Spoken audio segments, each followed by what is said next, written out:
Welcome to Washington Talk. I'm Young-Kyo Kim. U.S. President Joe Biden made his remarks on North Korea for the first time after being sworn in as president, affirming the necessity of complete denuclearization of the Korean Peninsula. How the Biden team will set the tone for the future talks with North Korea and what kind of reaction North Korea will make are being keenly watched. Today we'll discuss these and more. Joining us is Markus Garlauskas, Senior Fellow of Asia Security Initiative at Scoutcraft Center of Atlantic Council. Mr. Garlauskas served in the U.S. government for nearly 20 years.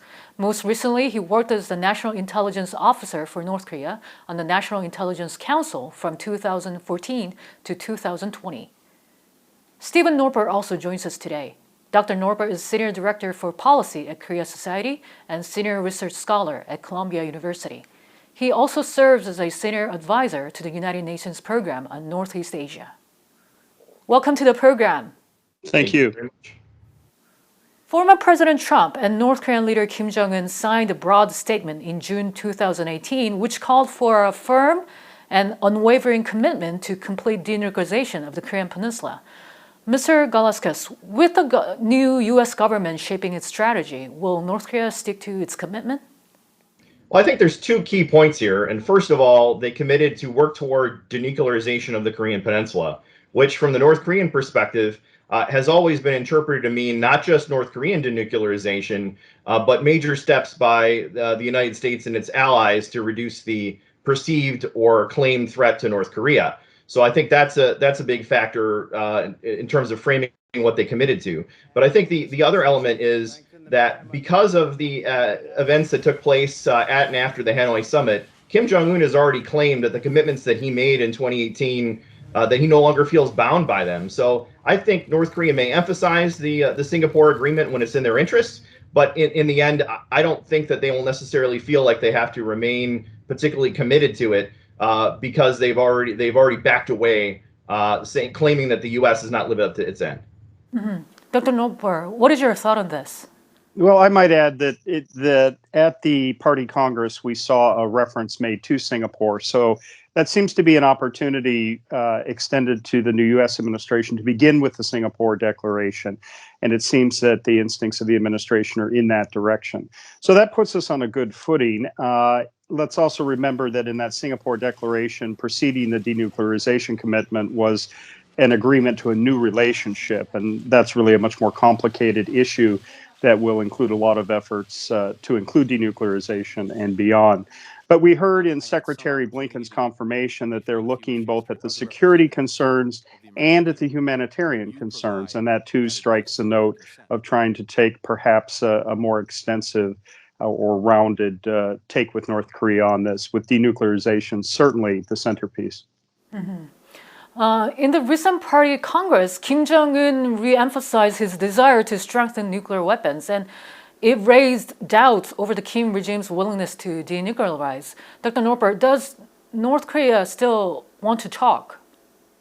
Well, it seems that they both want to talk and continue to modernize. They don't feel any constraints on what they're doing by way of the modernization of weaponry. And the concern was we saw on display in Kim Il-sung Square apparently an even larger submarine-launched ballistic missile. If we think back to October 10th and the party anniversary parade, we saw longer range missile technology that was even greater. So they're continuing to develop, which again creates a necessity to get to talks at the table.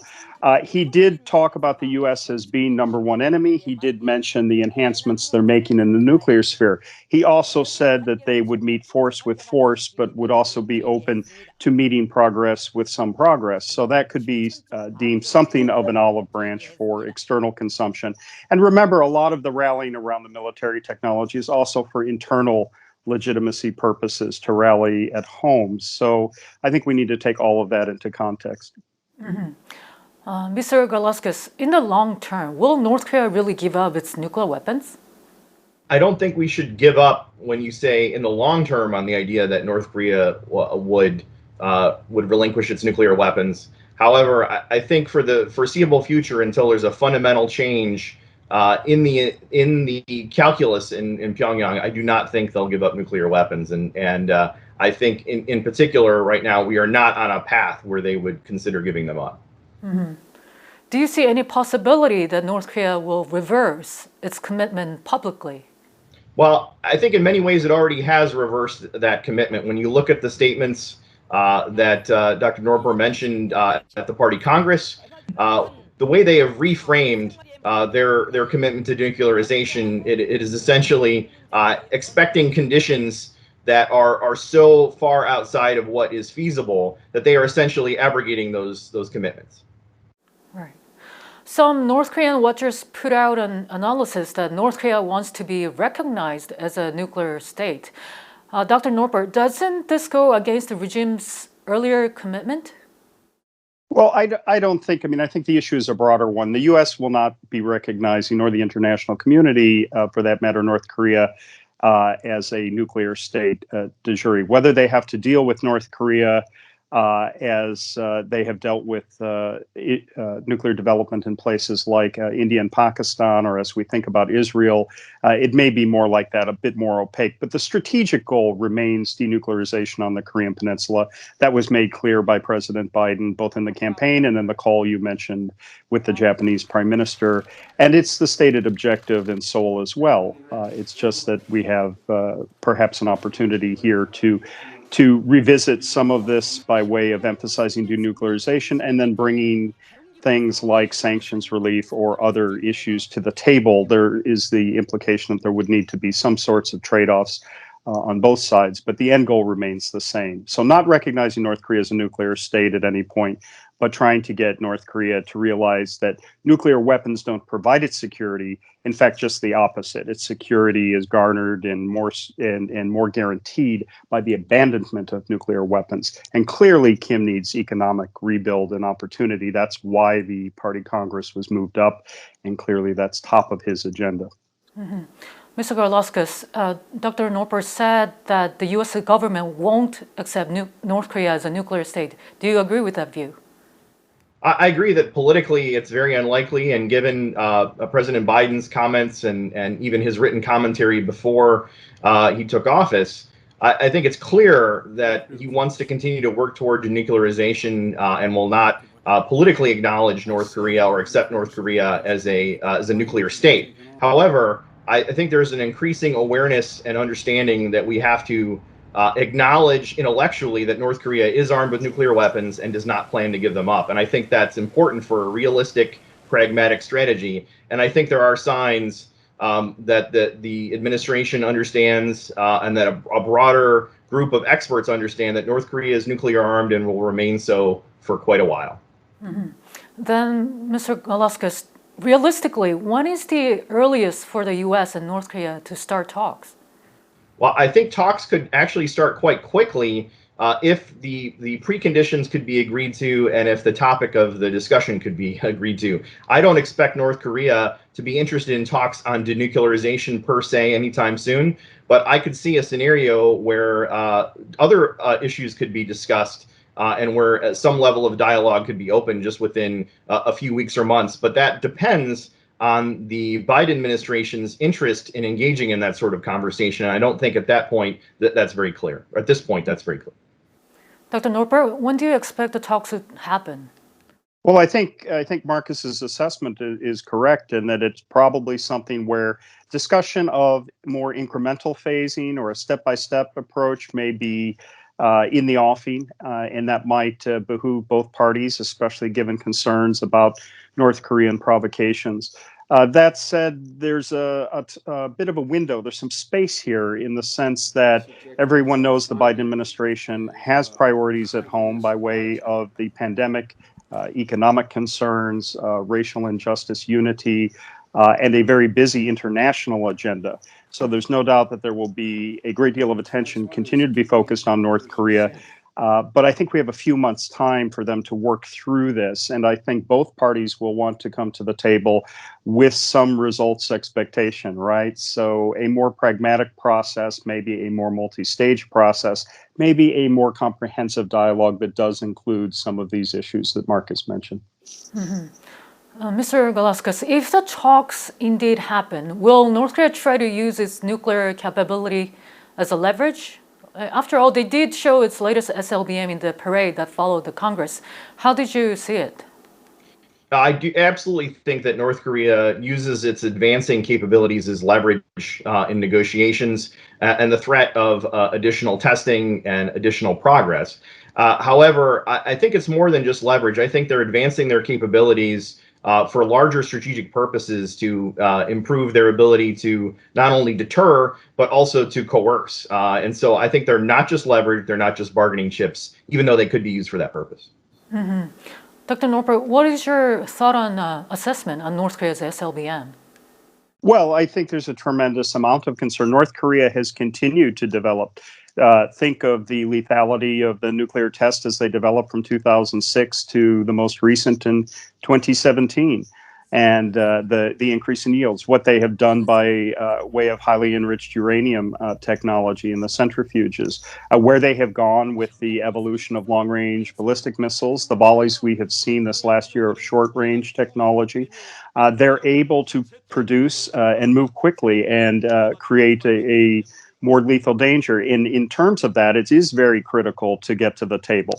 So it will require looking at what is indeed an area of tremendous U.S. and international concern, and also to combine that with priorities established between Washington and Seoul as they return, as the U.S. administration has said, to a more appreciative alliance structure. And so doing that within Moon Jae-in's framework as well as President Biden's framework, and trying to approach this with some continued resolve, given the fact that that concern is very real. We've seen enhancements in submarines, and now we see enhancement, at least in terms of the length and the thrust associated with the submarine-launched ballistic missiles.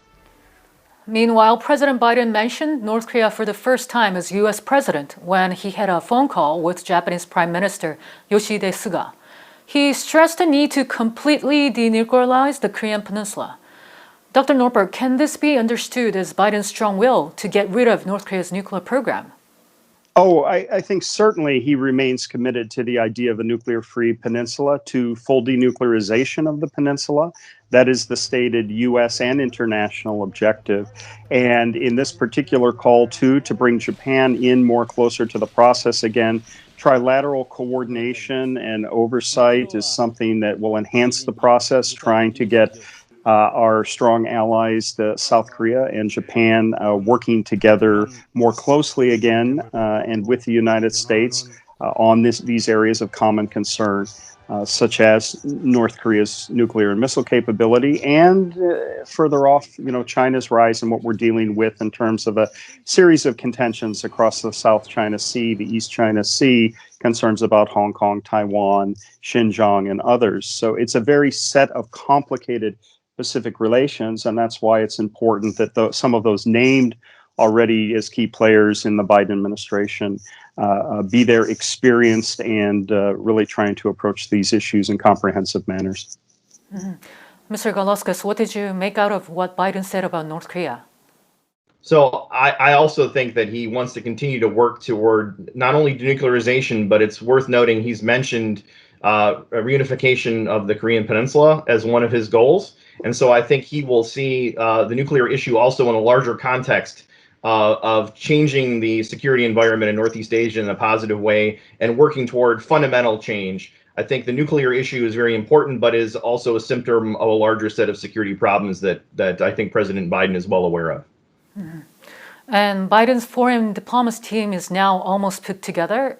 In the latest addition to the team, Wendy Sherman was picked as Deputy Secretary of State, and Jung Pak was named as Deputy Assistant Secretary of State for East Asian and Pacific Affairs. From the Biden team's lineup, we get some indications that Biden's North Korean policy could be rather hawkish. Mr. Garlauskas, do you see it that way as well? I don't really think hawkish is the right word. Jung worked for me for 2 years as Deputy NIO for North Korea. And I would characterize her as being very analytic and objective and pragmatic, serious person, not necessarily a hawk. So I don't think she will go into it overly optimistic, but at the same time, I don't think she's going to advocate for policies that are risky or reckless. Mm-hmm. What about you, Dr. Noerper? Oh, I think it's a very talented team, and I would expand beyond the personnel you've mentioned. to include really Antony Blinken as Secretary of State, Jake Sullivan at the as National Security Advisor, Kurt Campbell as the Asia Coordinator, and then, of course, at State, working with Secretary Blinken, you do have Wendy Sherman, who has visited Pyongyang, and you have Sung Kim, a very experienced diplomat who is in as acting Assistant Secretary of State for East Asia Pacific, and who has dealt very directly as one of our point people on North Korea and negotiated with North Korea. And then you have Jung Pak as well, very experienced with a lot of good instinct and solid time, both in public service as well as in the broader research and analytical community. So a lot of talent at the table to do just what Markus had mentioned in the earlier answer about Biden's objectives. Denuclearization, certainly, but also the idea of Korean unification and the idea of encouraging a stronger U.S.-ROK alliance as there's a rebuild and as we see really an underpinning that is reinforced now again on alliances, but the U.S. will also be asking more of allies. So some very talented people to guide the process forward. Mm-hmm. And North Korea seems to be also setting up a new diplomatic team with the first Vice Foreign Minister, Choi Sun-hee, being demoted. Dr. Noerper, what should Biden's new team expect from North Korean counterparts? Well, I think at this point, it's still a bit opaque. It's not 100% certain how things are settling in Pyongyang, nor has it really been since Hanoi and the dissatisfaction that the North Koreans and Kim Jong-un personally must have felt over the results of that process. North Korea certainly has been more inward looking with the pandemic. They have pulled down the blinds around the country, ostensibly for public health reasons. But it is very hard to see exactly where they're going. We know that the military has risen again, but under the party auspices. And the focus of this most recent meeting in January, the Eighth Party Congress, as well as the Supreme People's Assembly meeting that followed last Sunday, tend to emphasize the importance of the party. And so Kim Jong-un really reinforcing himself. In fact, it was the party title elevation that was one of the things that came out of it. So where we see his sister Kim Yo-jong in the process and where we see people like Madam Che coming out or not, I still think there's a bit left to be determined there. And when they reopen, when they re-extend it, maybe after the pandemic, but we'll try to certainly be focused on gathering certainty on their personnel. Just a bit unclear at this time. Mm-hmm. Mr. Garlauskas, your view on this? So I think there is often too much focus on the specifics of who the interlocutors are, and I think we need to look at the larger policy signs. And I think if we're going to look at leadership figures in North Korea to understand where they're going, a good example is Ri Pyong-chol, who is the vice chairman of the Central Military Commission of North Korea, sits on the presidium of the Politburo, and literally often is next to Kim Jong-un. And he used to be in charge of North Korea's missile testing. And I would say he's more someone to watch right now in terms of his rise over the last year and a half or so in particular. As a sign of where North Korea is headed. I think these moves of individual diplomats or people within the foreign ministry, I don't think that's really a key sign of where North Korea intends to go. My last question today, both the United States and South Korea are ready with a new diplomatic team. How do you expect to see their cooperation? Oh, I think we'll see a real commitment and uptick. And we're back to a process of a more regularized foreign policy. And I think with the professionals we've discussed alongside a new South Korean foreign minister and the rotation that Moon Jae-in has made among some of his national security decision makers, you will continue to see continued strong ties. And so, there'll be an issue on how to go or not relative to joint military exercises in the spring. Clearly, there will be a priority placed by the South Koreans on an earlier meeting with President Biden. So I would pay attention to that meeting. And the new relationship we may be looking at more is that of President Biden and President Moon, whereas the last few years we've been looking very closely at Chairman Kim and President Trump. So I fully expect that with these professionals in place, we're off to better things, and I think we can look with some very cautious optimism. The road is uphill, and very difficult. But the talent at the table is very good, reliable, and experienced. Mr. Garlauskas? So I agree with all of that, and I'd also add, though, I think that there are some differences in both perspective and priorities between the Biden team and the Moon administration. However, I would emphasize, I think you're going to see from the Biden administration an effort to coordinate and work very closely together to treat South Korea as a valued partner. And I think in the end that those differences of perspective may actually in the end provide us two different approaches, two different angles to deal with North Korea that are complementary rather than conflicting.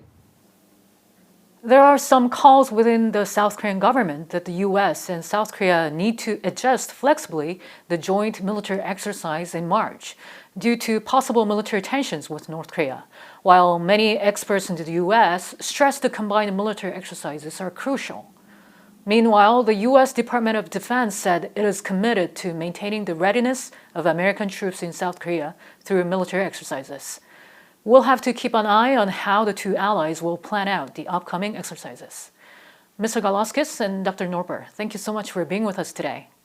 Thank you. Very much. And that does it for this week's Washington Talk from Voice of America. Please join us again next week for more analysis.